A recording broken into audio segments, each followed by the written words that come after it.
Saya membaca kisah lain, Nick Vujicic, seorang yang dilahirkan tanpa tangan, tanpa kaki dari Melbourne, Australia.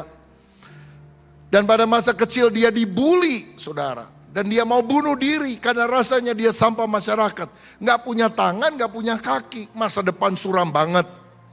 Tapi satu kali dia dengar khotbah pada waktu Yesus ditanya oleh orang-orang Yahudi. Ini ada orang buta sejak lahir, yang dosa ini bapak ibunya atau dia?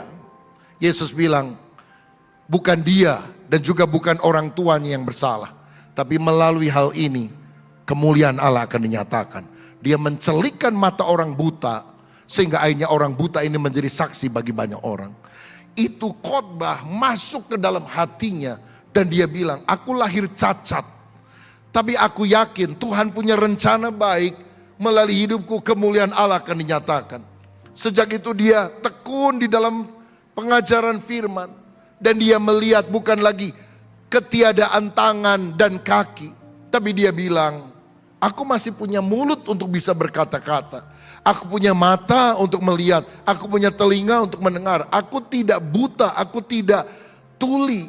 Aku tidak bisu. Memang aku tidak punya tangan dan kaki. Sekarang Nick Vujicic dikenal sebagai motivator kelas dunia. Dan dia menjadi penginjil yang keliling dunia. Puluhan negara sudah dia jelajahi. Karena dia menjadi ambassador of hope. Duta pengharapan. Orang seperti saya aja bisa dipakai Tuhan, diberkati Tuhan. Dia sudah nikah sekarang, istrinya normal, punya 4 anak kalau saya tidak salah.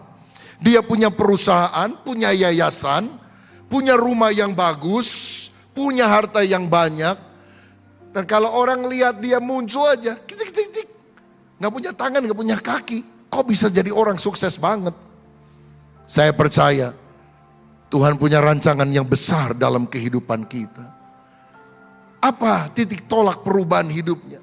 Belajar memfokuskan diri. Dari dulu negatif melihat kekurangan. Sekarang melihat masih banyak anugerah yang Tuhan berikan kepada saya.